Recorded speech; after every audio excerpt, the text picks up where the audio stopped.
Item ಯಾವುದೇ ಇರಲಿ try ಮಾಡಿ ಆಚಿ ಚಿಕನ್ ಮಸಾಲಾ. ಆಚಿ ಚಿಕನ್ ಮಸಾಲಾ ನಂಗೆ ಡೆಫಿನೆಟ್ಲಿ ಖುಷಿ ಇದೆ.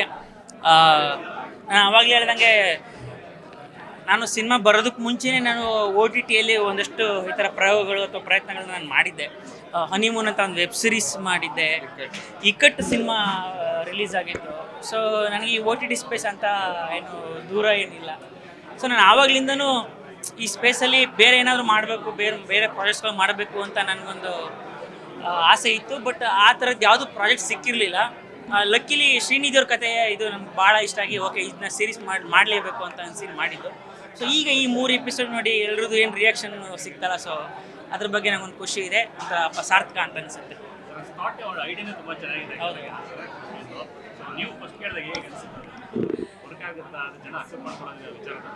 ವರ್ಕ್ ಆಗುತ್ತೆ ಡೆಫಿನೆಟ್ಲಿ ಅಂತ ಗೊತ್ತಿತ್ತು.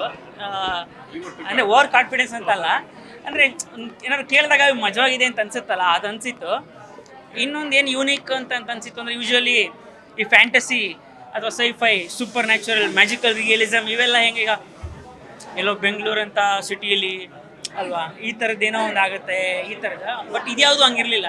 ಇದು ಒಂದು ಹಳ್ಳಿಯಲ್ಲೇ ಒಂದು ನಡೆಯುವಂಥ ಕತೆ. ಹಳ್ಳಿಯ ಒಬ್ಬ ಹುಡುಗನಿಗೆ ಈ ಥರದ್ದೊಂದು ಸೂಪರ್ ಪವರ್ ಸಿಕ್ಕಿದಾಗ ಏನಾಗುತ್ತೆ ಅಂತ ಆ ಪರಿಸರದಲ್ಲಿ ಕಟ್ಟಿದ್ರಲ್ಲ, ಅದು ನನಗೆ ಭಾಳ ಇಷ್ಟ ಆಯಿತು. ಸಿನಿಮಾಗಳಲ್ಲಿ ಸೂಪರ್ ಸ್ಟಾರ್ಗಳಿದ್ದಾರೆ, ಇದರ ಮುಂಚೆಯಿಂದನೇ ಅದು ಹೇಳಿದ್ನಲ್ಲ, ಅದು ಆವಾಗಲಿಂದನೂ ನನಗೆ ಈಗ ಅಂತಿದ್ರು. ಬಟ್ ಅದು ಆ ಥರ ಏನಿಲ್ಲ. ಸಿನಿಮಾದಲ್ಲೂ ನಟ, OTTಯಲ್ಲೂ ನಟ. ಏನು ಸಂಭಾವನೆ ಹೆಚ್ಚಾಗಿ ಹಂಗೇನಿರಲ್ಲ. ಇಲ್ಲಿಗೆ ಅಲ್ಲಿಗೆ ಏನು ಸಂಭಾವನೆ ನಿಮ್ಗೆ ಏನು ಗೊತ್ತು? ನನ್ನ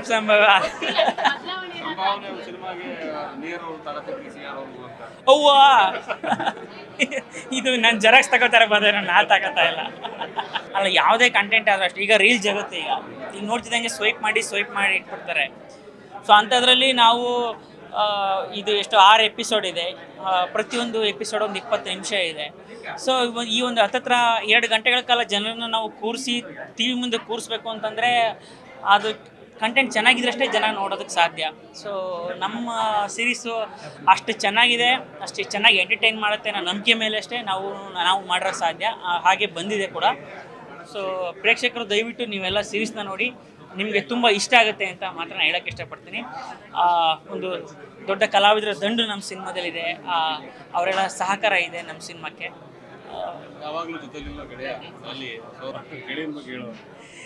ಗೆಳೆಯ ಧನಂಜಯನ ಬಗ್ಗೆ ಹೇಳೋದು ಅಂತಂದರೆ, ಅವನು ಯಾವತ್ತು ಹೇಳ್ತಿರ್ತಾನೆ contribution is the greatest philosophy ಅಂತ. ಅಂದರೆ ನಮ್ಮ ಕೈಯಿಂದ ಎಷ್ಟು ಸಾಧ್ಯ ಆಗುತ್ತೋ ಅಷ್ಟು ಕಾಂಟ್ರಿಬ್ಯೂಟ್ ಮಾಡಬೇಕು ಅಂತ. ಈಗ ನಿಮಗೆ ಗೊತ್ತಿಲ್ಲದೆ ಇರೋದೇನಲ್ಲ, ಈಗ ಅವನು ಬಂದು ಇಂಡಸ್ಟ್ರಿಯಲ್ಲಿ ಎಷ್ಟು ಮಾಡಿದ್ದಾನೆ ಅಂತ ಅವನು ತೀರಾ ಅಂಥದ್ದು ಹಂಗೇನು ಮಾಡಿಲ್ಲ. ಬಟ್ ಬಂದಿದ್ರಲ್ಲೇ ವಾಪಸ್ ಅದನ್ನ ಮರಳಿ ಮಣ್ಣಿಗೆ ಅಥವಾ ಕೆರೆ ನೀರನ್ನು ಕೆರೆ ಚೆಲ್ಲಿ ಅಂತಾರಲ್ಲ, ಹಂಗೆ ಅದರಲ್ಲೇ ಎಷ್ಟು ಬರುತ್ತೋ ಅಷ್ಟರಲ್ಲೇ ಇಲ್ಲ ಮಾಡೋಣ ಬಾ ಅಂತ. ಒಂದು ಏನಾದ್ರು ಒಂದು ಪ್ರಾಜೆಕ್ಟ್ ಹೆಚ್ಚು ಕಡಿಮೆ ಆಯಿತು ಹೋಯ್ತಾ. ಇನ್ಫ್ಯಾಕ್ಟ್ ಅವ್ನು ನನಗೆ ಹೇಳ್ತಾನೆ, ತಲೆ ಕೆಡ್ಸ್ಕೊಬೇಡ, ಅದು ಆಗ್ತಾ ಇರ್ತದೆ, ನಾವು ಕಂಟಿನ್ಯೂಸ್ ಪ್ರಯತ್ನ ಮಾಡ್ತಾರಣ ಅಂತ. ಸೊ ಆ ನಿಟ್ಟಿನಲ್ಲಿ ಅಂದರೆ ಬರಲಿ ಹೋಗಲಿ ಕಂಟಿನ್ಯೂಸ್ ಪ್ರಯತ್ನ ಮಾಡೋದು ಭಾಳ ಮುಖ್ಯ ಅಲ್ಲ ಇಂಡಸ್ಟ್ರಿಗೆ. ಸೊ ಆ ನಿಟ್ಟಿನಲ್ಲಿ ಧನಂಜಯನ ಕಾಂಟ್ರಿಬ್ಯೂಷನ್ ಇಂಡಸ್ಟ್ರಿಗೆ ಭಾಳ ಇದೆ ಅಂತ ನಾನು. ಏಪ್ರಿಲ್ 24 ಅಣ್ಣವರ ಬರ್ಡೇ ದಿನ ನಮ್ಮ ಸೀರೀಸ್ ರಿಲೀಸ್ ಆಗ್ತಿದೆ.